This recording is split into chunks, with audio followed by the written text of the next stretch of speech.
Hi, I'm Brian C. A lot of you probably know me as Brian Cornish.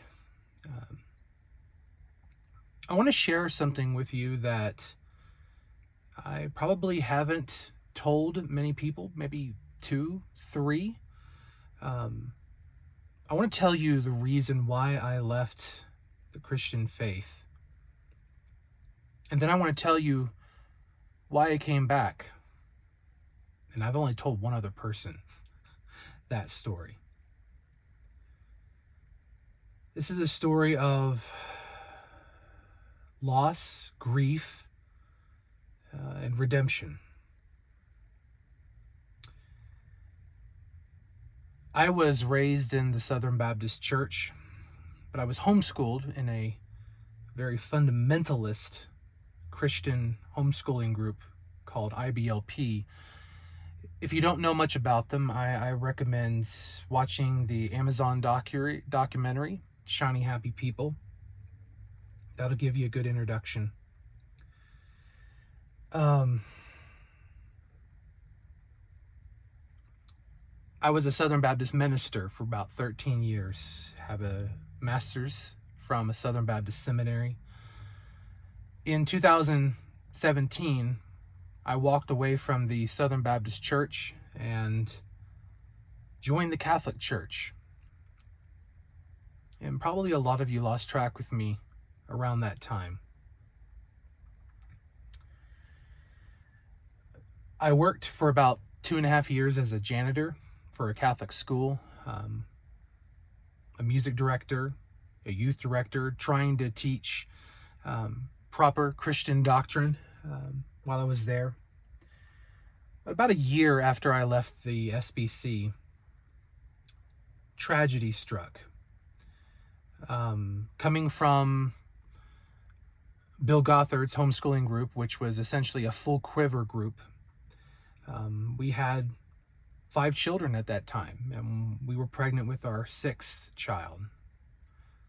When my wife, now my ex, gave birth to Joseph, he was born with major medical problems. He spent his first 100 days in the NICU in Oklahoma City, much of which I could not even spend with him. I had to watch him by video camera most of the time. That'll break your heart. He had 3 major surgeries during that stay, including open heart surgery. And during that time, we both did our best to keep our shit together, but we were in survival mode. I think I just shut down all emotion to just hold everything together. And that's all I was doing, was holding things together. Sustained trauma is a bitch. I'll tell you that. During that time, I realized that I had to do something to try to get my family out of the hole we were in. We were living below the poverty level. Thank God we were on Medicaid, Medicare, because that was the only thing that paid for I called Joseph our $1 million baby. And when he came home, he still had a lot of medical complications, a lot of intensive care, and he was in and out of the hospital probably every couple of months with major illnesses with his respiratory system.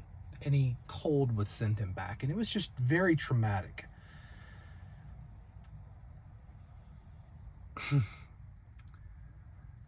And so I made the decision to leave the ministry and take a gamble on myself and try a career in cybersecurity. I took 2 or 3 certifications. I'm good at learning. I'm good at testing. So that's what I did as I prepped for my exit plan. Another thing happened. Because I hadn't left my faith at that point. It was just, what was I going to do next from a job perspective? One of the teachings of the Catholic Church is that they teach that birth control is a sin. Now, not all Catholics are full quiver. Some were, and mostly it was for most of history.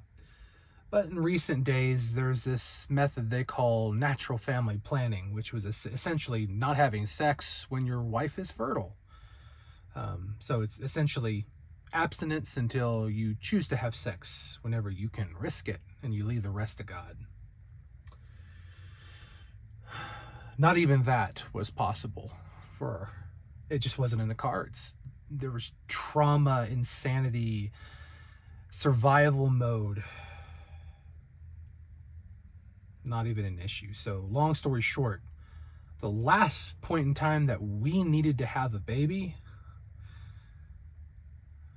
we got pregnant again. It all seems so stupid now. But I wasn't going to put my soul at risk. I wasn't going to sin deliberately if I can help it, because if there's one thing an OCD person, and by the way, that's another thing, we both had undiagnosed neurodivergent issues. I have OCD.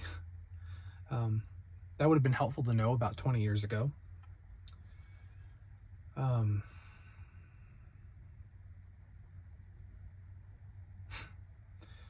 So it was toward the end of the pregnancy, the back half, and I'll just be honest, my ex was just spent, emotional toast, and rightfully so.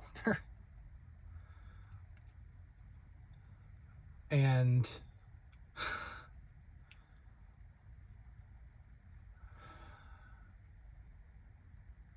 how could I ask her to even have sex with me in that it just wasn't even gonna.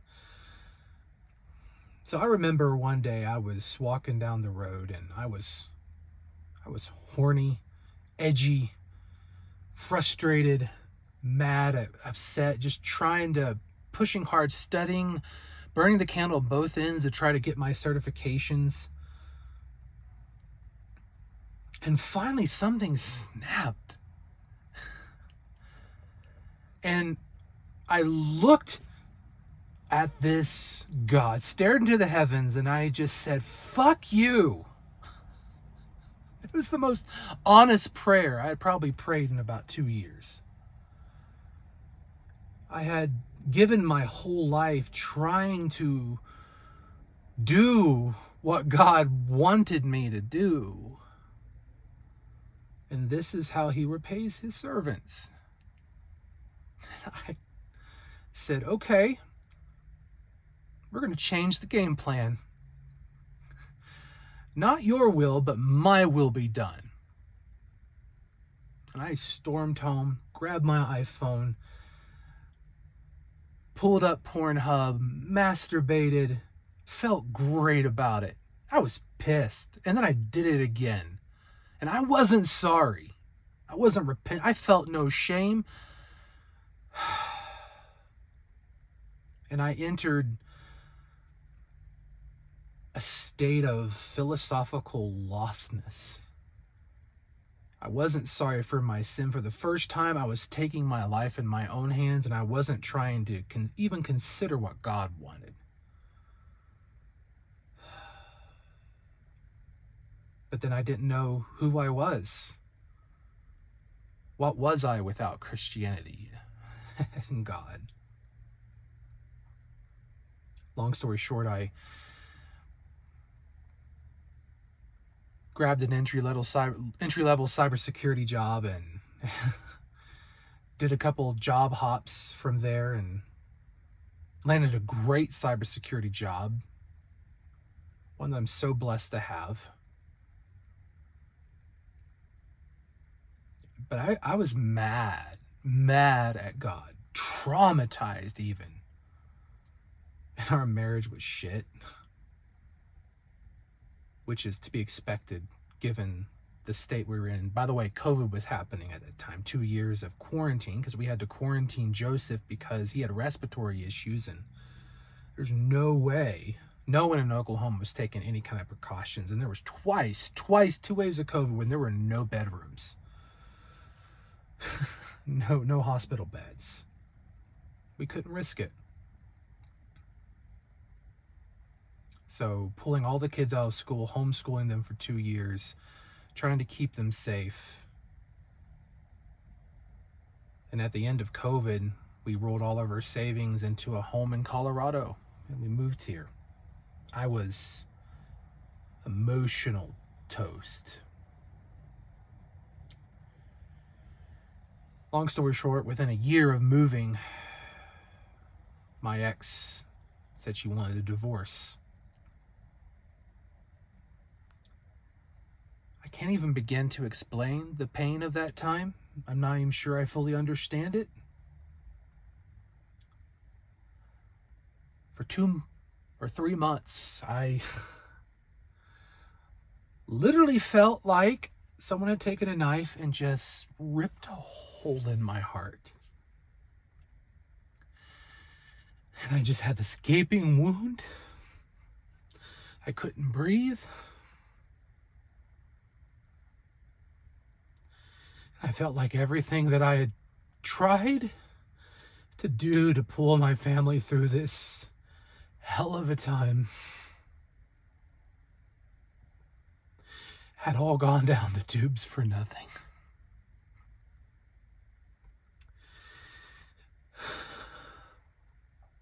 I separated, moved out, visiting the kids where I could, and I was just existing and I didn't know why. I had nothing left to live for. Just this pain that I was just trying to survive moment by moment. Jesus had one bad day on the cross. I had 5 traumatizing years not being treated for my OCD and my anxiety.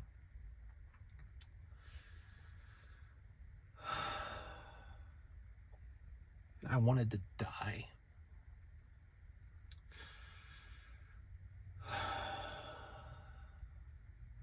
And one day, in the fall of 2023, I realized that I had a suicide plan. I knew how I was going to do it. I had everything planned out. I knew how I was going to do it painlessly and just make it all go away.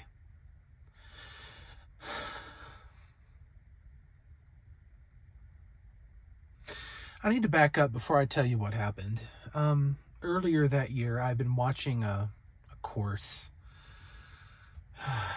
One of my pastimes is I have a subscription to the greatest courses, and they take professors from all around the greatest schools and they teach them teaching on their famous topics that they are scholars in. And one of the courses I took was on the occult, Satan and demonology and all that, because that was such a part of my childhood. You know, fear of the occult, demons behind every rock, divine judgment, Satan. And as I listened to this scholar talk about the history of Satan, the development of thought of evil and spirits and jinn, I realized that Satan was just a myth that evolved as humans evolved, and it evolved in different ways depending on what culture you were raised in. If you don't believe me, I posted about it on Facebook earlier today. You can look up if you want to know the details.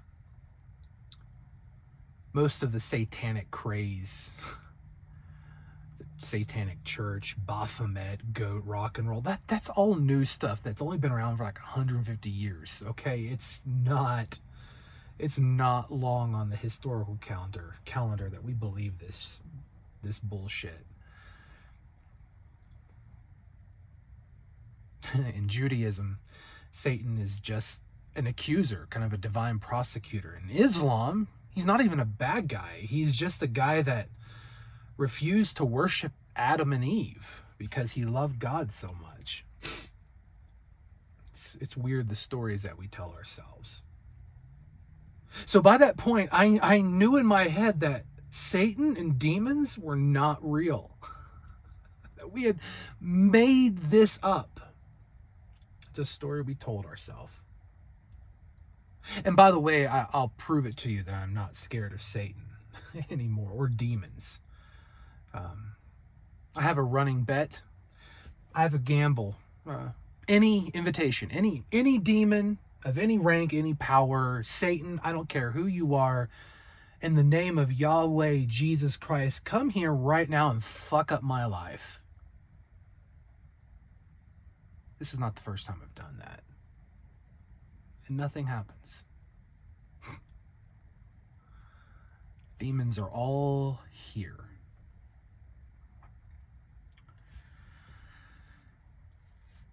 So as I sat there in the fall of 2023, contemplating my own death, it was in that moment, I felt the presence of God. I felt, and you don't even use this in past tense because I still feel. It's easy to enter that space. I call it divine love. I didn't hear an audible voice. It wasn't that. It came from inside my head. And it was something, it was an idea. And it was the idea of, I love you. You are loved. And you are loved even if you decide to end your life. I still love you.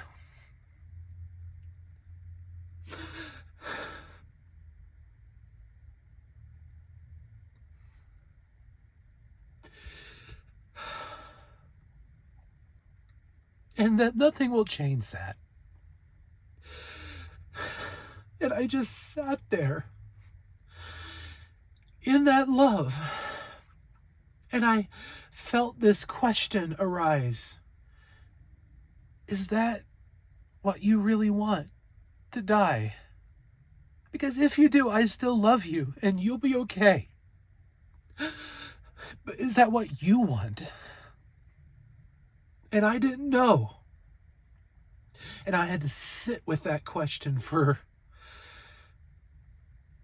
a week.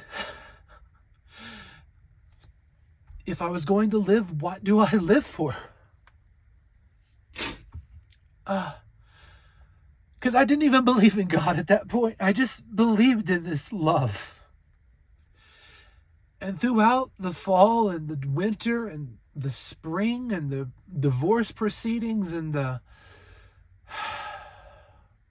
crises that I had to pull myself through, I still didn't believe in God. Logically, no. But I listened to that presence, that voice, and it slowly began to pull my wants and desires in my mind back together.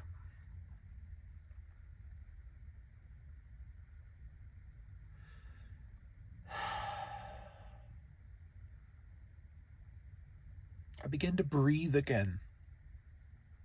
I began to ask, what do I want? From simple things like, what do I want to eat? To just giving myself a hug and loving myself. Loving my body, loving me. And loving myself for my OCD brain, for my pansexuality, my non-binary identity.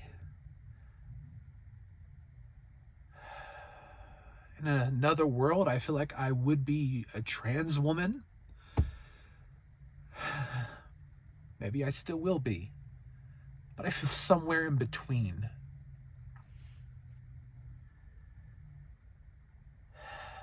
So, I don't believe Satan exists or demons.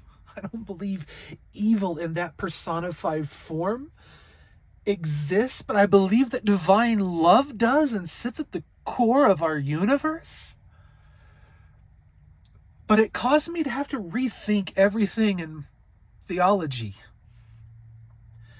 And here's one thing that I know: Satan does not exist. And here's why. And I say this with absolute confidence. No one could feel and be in the presence of such a divine love and ever rebel against it. It is so full and complete. It is so real. The Christian story does not make sense. At least not from that angle. I am not afraid to die. I have literally looked death in the face, and I've been through hell and back.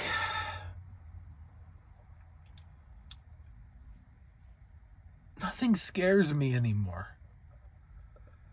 And the reason why I'm here is because I feel like I have a story to tell, a message. That you are loved. You were loved before the world was made. You are love, and I am love. The sooner we all realize that, the sooner we can heal from our trauma, and make this world the kind of heaven that Jesus of Nazareth saw. His message was, the kingdom of heaven is here. It's within you.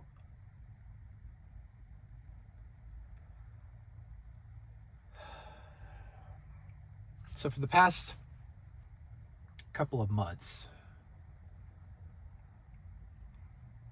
I've poured all my theology and thought and storytelling into a book.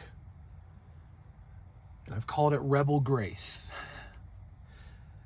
It's not just grace for rebels like me who question everything. It's the grace to be a rebel against a system of fear and control and power,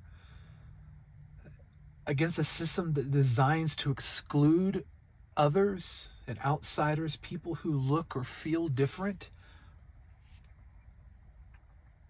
I'm going to take to social media this spring, and I'm going to be putting snippets and elements of that book. And by the way, the inspiration of that book is Jesus' Sermon on the Mount.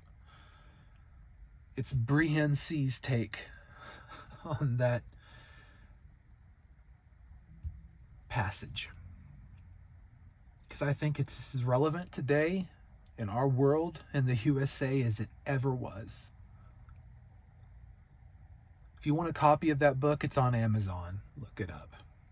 You can go to rebelgrace.org and you can engage on the social media. And I'm not trying to sell you anything. I'm not proselytizing here. I'm just telling my story. And I hope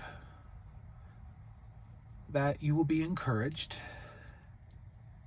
and that you will know that you are loved.